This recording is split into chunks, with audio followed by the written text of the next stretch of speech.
El indulto, de la escritora española Emilia Pardo Bazán, cuento publicado en 1891. El indulto. De cuantas mujeres enjabonaban ropa en el lavadero público de Marineda, ateridas por el frío cruel de una mañana de marzo, Antonia la asistenta era la más encorvada, la más abatida, la que torcía con menos brío, la que refregaba con mayor desaliento. A veces, interrumpiendo su labor, pasabas el dorso de la mano por los enrojecidos párpados, y las gotas de agua y las burbujas de jabón parecían lágrimas sobre su tez marchita.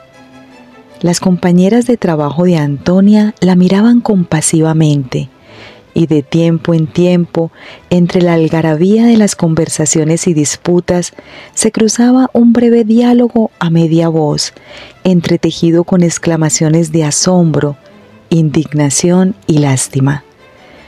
Todo el lavadero sabía al dedillo los males de la asistenta, y hallaba en ellos asunto para interminables comentarios. Nadie ignoraba que la infeliz, casada con un mozo carnicero, residía años antes en compañía de su madre y de su marido en un barrio extramuros, y que la familia vivía con desahogo gracias al asiduo trabajo de Antonia y a los cuartejos ahorrados por la vieja en su antiguo oficio de revendedora, baratillera y prestamista. Nadie había olvidado tampoco la lúgubre tarde en que la vieja fue asesinada, encontrándose hecha astillas la tapa del arcón donde guardaba sus caudales y ciertos pendientes y brincos de oro. Nadie tampoco el horror que infundió en el público la nueva de que el ladrón y asesino no era sino el marido de Antonia, según esta misma declaraba, añadiendo que desde tiempo atrás roía al criminal la codicia del dinero de su suegra, con el cual deseaba establecer una tablajería suya propia. Sin embargo, el acusado hizo por probar la coartada, valiéndose del testimonio de 2 o 3 amigotes de taberna, y de tal modo envolvió el asunto que en vez de ir al palo, salió con 20 años de cadena. No fue tan indulgente la opinión como la ley. Además de la declaración de la esposa, había un indicio vehementísimo. La cuchillada que mató a la vieja, cuchillada certera y limpia, asestada de arriba abajo, como las que los matachines dan a los cerdos, con un cuchillo ancho y afiladísimo de cortar carne. Para el pueblo no cabía duda en que el culpable debió subir al cadalso, y el destino de Antonia comenzó a infundir sagrado terror cuando fue esparciéndose el rumor de que su marido se la había jurado para el día en que saliese del presidio por acusarle.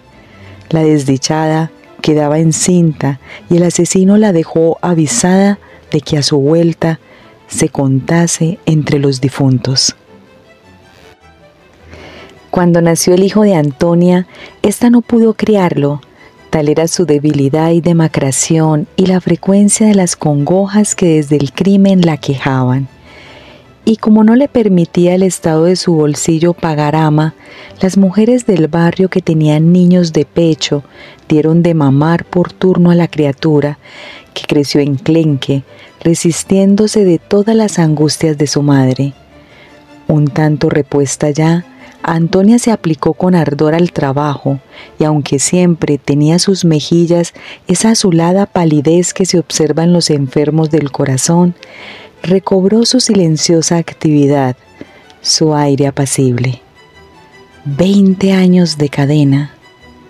En 20 años, pensaba ella para sus adentros, él se puede morir o me puedo morir yo, y de aquí a allá falta mucho todavía. La hipótesis de la muerte natural no la asustaba, pero la espantaba imaginar solamente que volvía a su marido. En vano las cariñosas vecinas la consolaban indicándole la esperanza remota de que el inicuo parricida se arrepintiese, se enmendase o, como decían ellas, se volviese de mejor idea.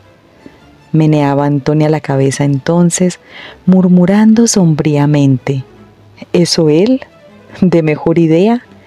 Como no baje Dios del cielo en persona y le saque aquel corazón perro y le ponga otro. Y al hablar del criminal, un escalofrío corría por el cuerpo de Antonia. En fin, 20 años tienen muchos días, y el tiempo aplaca la pena más cruel. Algunas veces figurábasele a Antonia que todo lo ocurrido era un sueño, o que la ancha boca del presidio, que se había tragado al culpable, no le devolvería jamás, o que aquella ley que al cabo supo castigar el primer crimen, sabría prevenir el segundo. La ley, esa entidad moral de la cual se formaba Antonia un concepto misterioso y confuso, era sin duda fuerza terrible, pero protectora, mano de hierro que la sostendría al borde del abismo.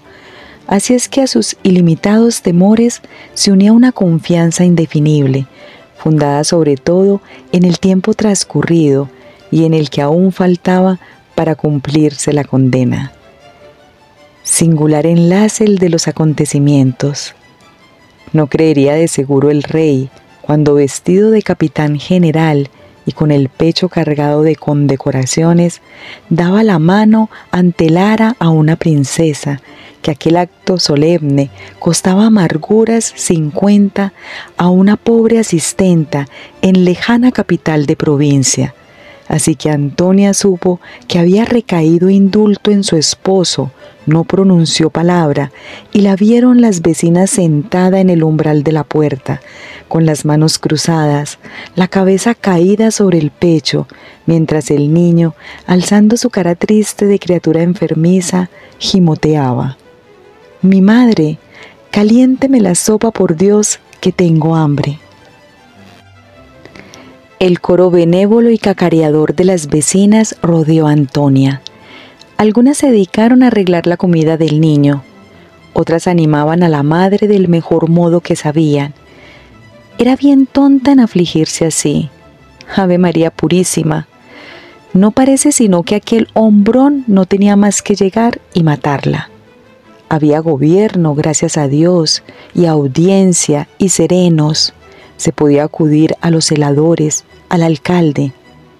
¿Qué alcalde?, decía ella con hosca mirada y apagado acento. O al gobernador, o al regente, o al jefe de municipales. Había que ir a un abogado, saber lo que dispone la ley. Una buena moza, casada con un guardia civil, ofreció enviar a su marido para que le metiese un miedo al picarón. Otra, resuelta y morena, se brindó a quedarse todas las noches a dormir en casa de la asistenta. En suma, tales y tantas fueron las muestras de interés de la vecindad que Antonia se resolvió a intentar algo, y sin levantar la sesión, acordóse consultar a un jurisperito a ver qué recetaba. Cuando Antonia volvió de la consulta, más pálida que de costumbre, de cada tenducho y de cada cuarto bajo salían mujeres en velo a preguntarle noticias y se oían exclamaciones de horror. La ley, en vez de protegerla, obligaba a la hija de la víctima a vivir bajo el mismo techo maritalmente con el asesino. ¿Qué leyes, divino Señor de los cielos? Así los bribones que las hacen las aguantarán, clamaba indignado el coro. ¿Y no habrá algún remedio, mujer? ¿No habrá algún remedio?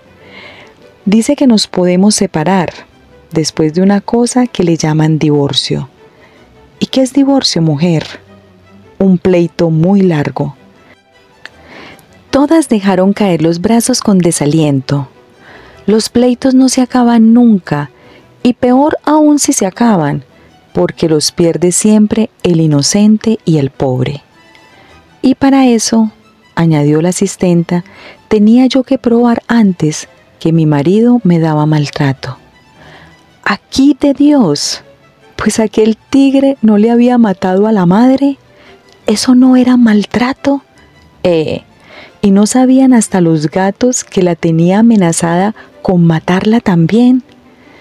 Pero como nadie lo oyó, dice el abogado que se quieren pruebas claras. Se armó una especie de motín. Había mujeres determinadas a hacer, decían ellas, una exposición al mismísimo rey, pidiendo contraindulto. Y por turno dormían en casa de la asistenta para que la pobre mujer pudiese conciliar el sueño. Afortunadamente, el tercer día llegó la noticia de que el indulto era temporal y al presidiario aún le quedaban algunos años de arrastrar el grillete. La noche que lo supo, Antonia fue la primera en que no se enderezó en la cama, con los ojos desmesuradamente abiertos, pidiendo socorro. Después de este susto, pasó más de un año y la tranquilidad renació para la asistenta, consagrada a sus humildes quehaceres. Un día, el criado de la casa donde estaba asistiendo creyó hacer un favor a aquella mujer pálida que tenía a su marido en presidio, participándole como la reina iba a parir y habría indulto de fijo. Fregaba la asistenta los pisos y al oír tales anuncios soltó el estropajo y descogiendo las sayas que traía arrolladas a la cintura, salió con paso de autómata, muda y fría como una estatua. A los recados que le enviaban de las casas respondía que estaba enferma, aunque en realidad solo experimentaba un anonadamiento general, un no levantársele los brazos a la hora alguna. El día del regio parto contó los cañonazos de la salva, cuyo estampido le resonaba dentro del cerebro, y como hubo quien le advirtió que el vástago real era hembra, comenzó a esperar que un varón habría ocasionado más indultos. Además, ¿por qué le había de coger el indulto a su marido? Ya le habían indultado una vez, y su crimen era horrendo: matar a la indefensa vieja que no le hacía daño alguno, todo por unas cuantas tristes monedas de oro. La terrible escena volvía a presentarse ante sus ojos. ¿Merecía indulto la fiera que asestó aquella tremenda cuchillada? Antonia recordaba que la herida tenía los labios blancos y parecíale ver la sangre cuajada al pie del catre. Se encerró en su casa y pasaba las horas sentadas en una silleta junto al fogón. Bah, si habían de matarla, mejor era dejarse morir. Solo la voz plañidera del niño la sacaba de su ensimismamiento. «Mi madre, tengo hambre. Mi madre, ¿qué hay en la puerta? ¿Quién viene?» Por último, una hermosa mañana de sol, se encogió de hombros y tomando un lío de ropa sucia, echó a andar camino del lavadero. A las preguntas afectuosas respondía con lentos monosílabos, y sus ojos se posaban con vago extravío en la espuma del jabón que le saltaba al rostro. ¿Quién trajo al lavadero la inesperada nueva cuando ya Antonia recogía su ropa lavada y torcida e iba a retirarse? ¿Inventóla alguien con fin caritativo o fue uno de esos rumores misteriosos de ignoto origen que en vísperas de acontecimientos grandes para los pueblos o los individuos palpitan y susurran en el aire? Lo cierto es que la pobre Antonia, al oírlo, se llevó instintivamente la mano al corazón y se dejó caer hacia atrás sobre las húmedas piedras del lavadero.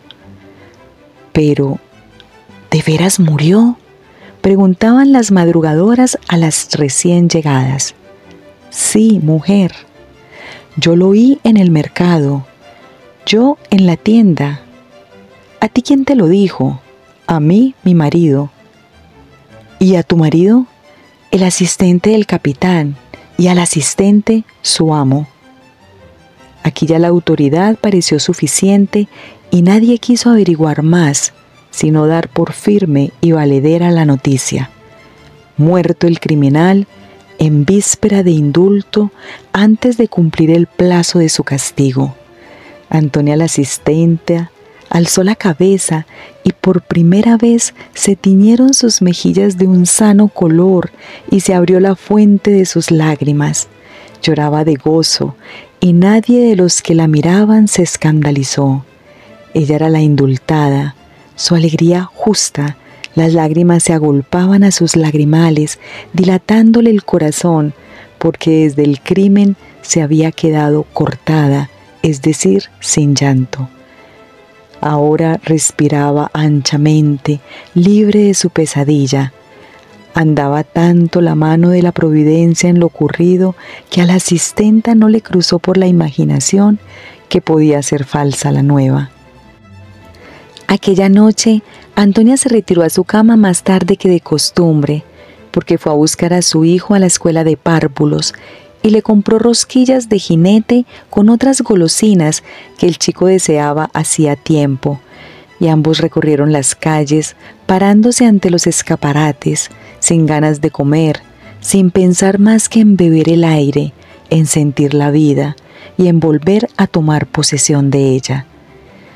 Tal era el enajenamiento de Antonia que ni reparó en que la puerta de su cuarto bajo no estaba sino entornada. Sin soltar de la mano al niño, entró en la reducida estancia que le servía de sala, cocina y comedor, y retrocedió atónita, viendo encendido el candil. Un bulto negro se levantó de la mesa, y el grito que subía a los labios de la asistenta se ahogó en la garganta. Era él. Antonia, inmóvil, clavada al suelo, no le veía ya, aunque la siniestra imagen se reflejaba en sus dilatadas pupilas. Su cuerpo yerto sufría una parálisis momentánea. Sus manos frías soltaron al niño, que aterrado se le cogió a las faldas. El marido habló. «Mal contabas conmigo ahora», murmuró con acento ronco pero tranquilo. Y al sonido de aquella voz donde Antonia creía oír vibrar aún las maldiciones y las amenazas de muerte, la pobre mujer, como desencantada, despertó.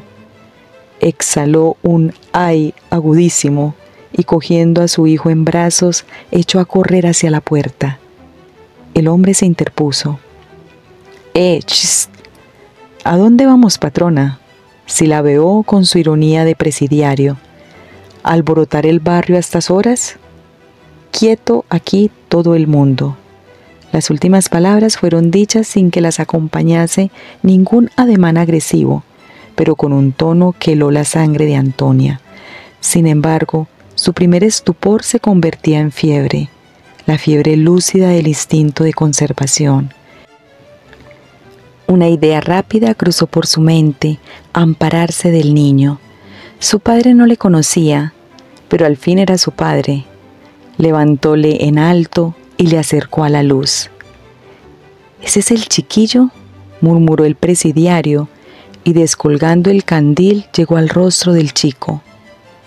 Este guiñaba los ojos, deslumbrado, y ponía las manos delante de la cara, como para defenderse de aquel padre desconocido cuyo nombre oía pronunciar con terror y reprobación universal. Apretaba hacia su madre, y ésta, nerviosamente, le apretaba también, con el rostro más blanco que la cera. «¡Qué chiquillo tan feo!», gruñó el padre, colgando de nuevo el candil. «Parece que lo chuparon las brujas». Antonia, sin soltar al niño, se arrimó a la pared, pues desfallecía. La habitación le daba vueltas alrededor y veía lucecitas azules en el aire. «A ver, ¿no hay nada de comer aquí?», pronunció el marido. Antonia sentó al niño en un rincón, en el suelo, y mientras la criatura lloraba de miedo, conteniendo los sollozos, la madre comenzó a dar vueltas por el cuarto y cubrió la mesa con manos temblorosas. Sacó pan, una botella de vino, retiró del hogar una cazuela de bacalao y se esmeraba sirviendo diligentemente para aplacar al enemigo con su celo.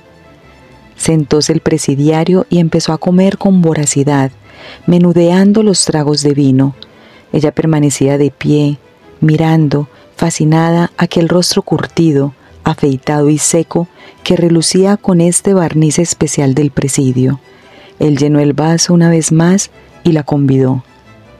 «No tengo voluntad», balbuceó Antonia, y el vino, al reflejo del candil, se le figuraba un coágulo de sangre. Él lo despachó encogiéndose de hombros y se puso en el plato más bacalao, que engulló ávidamente, ayudándose con los dedos y mascando grandes cortezas de pan. Su mujer le miraba hartarse y una esperanza sutil se introducía en su espíritu. Así que comiese, se marcharía sin matarla. Ella después cerraría a cal y canto la puerta, y si quería matarla entonces el vecindario estaba despierto y oiría sus gritos. Solo que probablemente le sería imposible a ella gritar, y carraspeó para afianzar la voz. El marido, apenas se vio saciado de comida, sacó del cinto un cigarro, lo picó con la uña y encendió sosegadamente el pitillo en el candil. «¡Ch! ¿A dónde vamos?», gritó viendo que su mujer hacía un movimiento disimulado hacia la puerta. «Tengamos la fiesta en paz». «A acostar al pequeño», contestó ella sin saber lo que decía, y refugióse en la habitación contigua llevando a su hijo en brazos. De seguro que el asesino no entraría allí. ¿Cómo había de tener valor para tanto? Era la habitación en que había cometido el crimen, el cuarto de su madre. Pared por medio dormía antes el matrimonio, pero la miseria que siguió a la muerte de la vieja obligó a Antonia a vender la cama matrimonial y usar la de la difunta. Creyéndose en salvo, empezaba a desnudar al niño, que ahora se atrevía a sollozar más fuerte, apoyado en su seno, pero se abrió la puerta y entró el presidiario. Antonia le vio echar una mirada oblicua en torno suyo, descalzarse con suma tranquilidad, quitarse la faja y por último acostarse en el lecho de la víctima.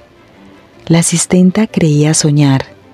Si su marido abriese una navaja, la asustaría menos quizá que mostrando tan horrible sosiego. Él se estiraba y revolvía en las sábanas, apurando la colilla y suspirando de gusto, como hombre cansado que encuentra una cama blanda y limpia. «¿Y tú?», exclamó dirigiéndose a Antonia. «¿Qué haces ahí quieta como un poste? ¿No te acuestas?». «Yo no tengo sueño», tartamudeó ella, dando diente con diente. «¿Qué falta hace tener sueño? Si irás a pasar la noche de centinela». «Ahí no cabemos. Duerme tú». «Yo aquí de cualquier modo». Él soltó 2 o 3 palabras gordas. «¿Me tienes miedo o asco? ¿O qué rayo es esto? A ver cómo te acuestas, o si no». Incorpórese el marido y extendiendo las manos mostró querer saltar de la cama al suelo. Maya Antonia, con la docilidad fatalista de la esclava, empezaba a desnudarse. Sus dedos apresurados rompían las cintas, arrancaban violentamente los corchetes, desgarraban las enaguas. En un rincón del cuarto se oían los ahogados sollozos del niño. Y el niño fue quien, gritando desesperadamente, llamó al amanecer a las vecinas que encontraron a Antonia en la cama, extendida como muerta. El médico vino aprisa y declaró que vivía y la sangró y no logró sacarle gota de sangre. Falleció a las 24 horas de muerte natural, pues no tenía lesión alguna. El niño aseguraba que el hombre que había pasado allí la noche la llamó muchas veces al levantarse y viendo que no respondía, echó a correr como un loco. Fin. Emilia Pardo Bazán, escritora española, nacida en 1851, hija de los condes de Pardo Bazán, título que heredó en 1890. Se estableció en Madrid en 1869. Asidua lectora de los clásicos españoles, se interesó también por las novedades literarias extranjeras. Se dio a conocer como escritora con un estudio crítico y una colección de poemas. En 1879 publicó su primera novela, Pascual López, influida por la lectura de Pedro Antonio de Alarcón y de Juan Valera, y todavía al margen de la orientación que su narrativa tomaría en la década siguiente. Con Un viaje de novios, 1881, y La tribuna, 1882, inició su evolución hacia un matizado naturalismo. En 1882 comenzó en la revista La Época la publicación de una serie de artículos sobre Émile Zola y la novela experimental, reunidos posteriormente en el volumen La cuestión palpitante, que la acreditaron como uno de los principales impulsores del naturalismo en España. Frente a los principios ideológicos y literarios de Zola, Emilia Pardo Bazán acentuaba la conexión de la escuela francesa con la tradición realista europea, lo que le permitía acercarse a un ideario más conservador, católico y bien pensante.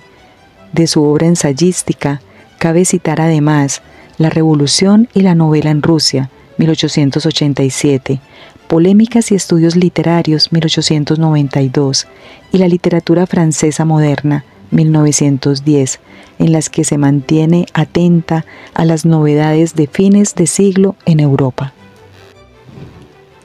El método naturalista culmina en Los pasos de Ulloa, 1887, su obra maestra, patética pintura de la decadencia del mundo rural gallego y de la aristocracia, y su continuación, La madre naturaleza, fabulación naturalista, que al contrario que en José María de Pereda, demuestra que los instintos conducen al pecado.